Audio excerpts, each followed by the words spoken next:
কালো গেঞ্জি গায়ে পুলিশের সামনে বুক টান করে দাঁড়ায় আবু সাইদ।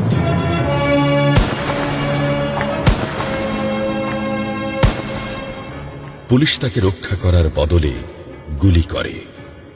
ঠাস ঠুস কয়েকটা গুলির মধ্যে একটা গুলি লাগে তার কোমরে। খানিকটা ভাঁজ হয়ে যায় শরীর। সম্ভবত সে বুঝতে পারে নাই। ঘাড় ঘুরিয়ে কোমর দেখার চেষ্টা করে একবার, তারপর আবার আগের মতো আবার দুই হাত প্রসারিত করে সিনা টান করে দাঁড়ায়। ডান হাতে ছোট্ট একটা লাঠি।